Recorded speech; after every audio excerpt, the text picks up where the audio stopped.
It's pretty mad to think that this time next week we would have played Arsenal at Old Trafford in our opening Premier League game. A massive game debuts for Gyökeres, potentially Norgard, Subamende, Madueke on their side.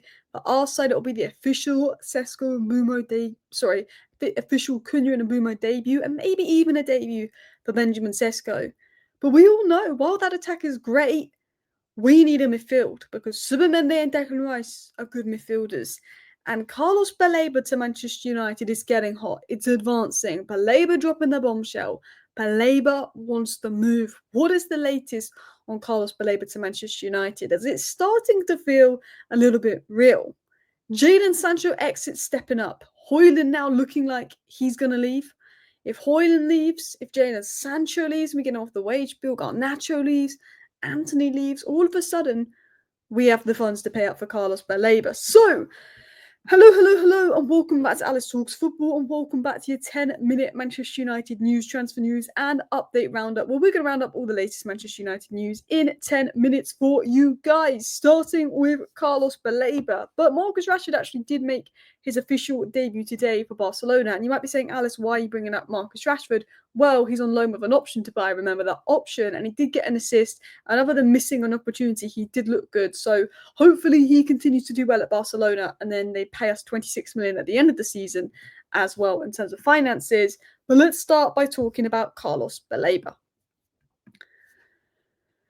Carlos Baleba has made his intentions clear and has verbally asked Brighton to let him leave and move to Manchester United. Now, this has come through Indy Cala and then re-quoted by aggregator accounts.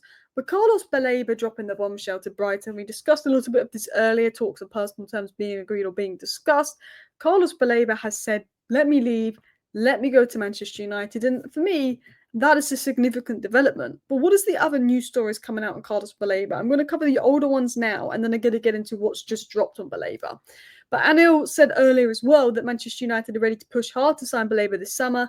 An internal deadline, that's interesting, an internal deadline has been set to reach a conclusion, and Brighton will be firm on their valuation, but United believe a deal can be done before the window closes. Amorim wants Baleba as soon as possible. So we got news coming in that Amorim wants Baleba as soon as possible. United believe a deal can be done. A deadline is there. Obviously, we've got updates that Hojlund may now finally accept he's got to leave today. Sancho's having conversations with Roma. We're going to talk about that. We expect Chelsea to go in for Garnacho and pay up for Garnacho, but Chelsea are playing games. Anthony, if we can at least get him off the wage bill if it's a loan. All of these little things that could free up a move. Also, I think the fact that we know that next year we'll be saving 19 million a year on Casemiro will help as well. But the one reason I want Baleba, and the one reason I prefer Baleba to Wharton, is because Baleba's just got better physical attributes than Wharton. And I think Baleba x Maino will be crazy. I think Baleba's ability to carry the ball is absolutely crazy, his ball carrying ability. I think he's literally the perfect midfielder for Amorim's system. And United are ready to strike. Manchester United have intensified negotiations to sign Carlos Baleba. United want to finalise a solid agreement with the player before starting negotiations with Brighton. This is coming out from sources in Cameroon. United have intensified negotiations to sign Baleba. They want an agreement, blah, blah, blah. Now, as of reports of Indy Cala, who broke the Baleba news, personal terms is pretty much done. Personal terms is not an issue, according to Indy Cala. Now, Fabrizio Romano said late last night that we were in conversations with Carlos Baleba's agent again to discuss salary and all of that, which basically means we're talking personal terms. Some sources say it's agreed. Now, it wouldn't be officially agreed without us approaching Brighton and agreeing to deal with Brighton, but maybe it's verbally agreed. What we do know is basically the player wants to move and personal terms is basically pretty much agreed. It will not be an issue. And look, if you know me, there's one reason I really want Baleba, two reasons I really want Baleba. One, because he's got all the physical attributes we need. He's one of the best ball carriers you'll see. He's a fantastic player. But number two, Kobbie Mainoo. Now, I think Kobbie Mainoo is a generational talent. I think Kobbie Mainoo is one of the best talents we have spawned. And I think we need to profile him correctly. We need to get the best out of him. We don't create an environment to get the best out of players, hence why they leave this club and they do a lot better. Mainoo is one of those players that I just feel like we can't waste. I just think he's going to be ridiculously good. And for me, Carlos Baleba is the perfect guy to partner him. Ruben Amorim believes Carlos Baleba possesses the capabilities to forge a league-leading midfield partnership with Kobbie Mainoo, said Sean Connolly. And Ruben Amorim is correct. I think if Carlos Baleba and Kobbie Mainoo hit the ground running and hit their potential like I think they can do, I think it will be a ridiculous midfield partnership. Look, Bruno's there. Bruno's a quality player. Even in pre-season, all our creativity was going through Bruno Fernandes. He's a quality player. Bruno Fernandes is our best player. Like, Lenny Yoro is for me, like, the next best player. But Bruno Fernandes is our best player. Yeah. But Bruno Fernandes isn't the best fit for the system. He's a liability at centre mid. He's a liability at 10 because he's more of a winger when he plays 10 and he's not a winger. And he's a bit deep in the pivot when he's normally a 10 in the midfield three. Bruno Fernandes in Ollie's system is elite. Bruno Fernandes for Manchester United is still elite. He still starts every game for me. He still plays every minute for me. I'm not one of those people that would sell Bruno. I think Bruno is the problem. Bruno is an elite player, but as a long-term fit to Ruben Amorim's system, he doesn't fully fit the system. But because he's such a good player and we lack that quality at Manchester United, we need him. Do you know what I mean? But I'm thinking the long-term fits for the system. There is concerns of if Mainoo can do it in midfield too. But if Mainoo can do it in the midfield too, he'll be able to do it Baleba. He wouldn't be able to do it Casemiro in the midfield too. The legs aren't there. We will know when Carlos Baleba comes in if Mainoo can do it in the midfield too. And I believe he could. I think if we get an actual more midfield-like central centre-back, because Amorim's still insisting on the central centre-back stepping up in possession, we could do something mad. Anyway, let's continue on into news on Jadon Sancho, because this would save us like over 10 million a year in wages, and maybe we can get 15 million for him.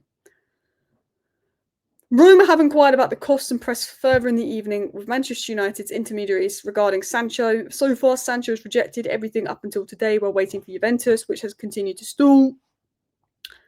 Sancho is going to go on deadline day, like he did last year. He's either going to go to Dortmund, he's either going to go to Juventus, he's either going to go on Roma, and it's probably going to be a loan. The hope is his full salary will be covered on loan, but I can't see that happening. It's a situation of, I think Sancho's going on loan. But if Roma are willing to reach Sancho's wage demands, which I don't think anyone is, and give us a nice sum of 15, 20 million, please do it. Sancho rejected clubs that would give him the wages he wants, but then the clubs he wants, he's rejected because he wants more wages out of them, aka Chelsea. There was a report that came out maybe last week or the week before that Sancho's realised he's not going to get the wages he was hoping for and is now more open to taking a wage cut and lowering his demands. So maybe he's waiting for Juventus to sell someone and then he's going to lower his wage demands and go to Juventus. I think if Juventus sell Vlahovic, that opens up the door for Sancho. I think Sancho would do well in Italy. Now, interestingly, Sancho is the only player in the Manchester United bomb squad that apparently has his name in the new Manchester United training facility. So that's an interesting thing. Now, I don't see that for sure, but there was a rumour saying that Sancho is the only bomb squad player with basically a locker in the new Carrington training facility. So maybe he stays. I don't think he will. I don't think Amorim wants him. He's not on pre-season. But let's wait and see what happens with Sancho. I just see Dortmund giving us a really lowball, crappy offer on deadline day. Sancho's waiting for Juventus. I could see him going to Dortmund. We'll see if anything happens with Roma. Continuing on.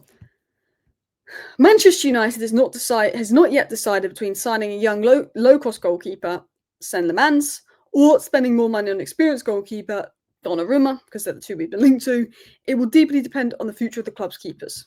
I don't think we can sign Donnarumma unless we find a loan for Onana. I don't think we can afford both of their wages. I think we'd only go for Donnarumma if one, we can't get Baleba, so the funds are there for Donnarumma. Two, Donnarumma would lower his wage demands, or we bring Donnarumma in because we know that we can send Onana out on loan, because then Onana's wages are covered. You don't want 400k a week on goalkeepers. That's the situation. I think Lemens is more about let's wait and see. He's available, he's cheap, he wants the move. Let's wait and see as well. I think the priority for me, if someone said Donnarumma or Carlos Baleba, you could only get one. I'm saying Carlos Baleba any day of the week. I think the priority, and rightly so, is Carlos Baleba. And anyway, Onana could be a part of us getting Carlos Baleba, so big up Onana. Last but not least, AC Milan have handed Manchester United a loan offer of 4 million plus an option to buy 39 million for Hojlund. Talks are continuing. I spoke about this in my live stream earlier today, but this is your 10-minute roundup, so I just want to keep you guys up to date. Hojlund wasn't involved yesterday. Hojlund is now being told by Manchester United that he can basically leave. Adios, bish bash bosh. Hojlund's stance is starting to change. He's starting to accept it might be over at Manchester United. So, yeah, we'll see how that develops. Obviously, there's an offer there. Will Hojlund accept it? we'll have to wait and see. But listen, people, that is your 10-minute roundup. Hopefully we get some more news in tomorrow. Sunday's always a bit of a dead day for news because games are normally on and that as well. Liverpool did look very poor in defence today as well. So, hopefully the teams above us aren't as good as we think they are this season. Hopefully we get Baleba in, and hopefully we have a good season and beat Arsenal first game of the season. But the Times just reported that Onana's back in training and could be back for the first Premier League game. So that's interesting news coming out. Thank you for watching. Bye.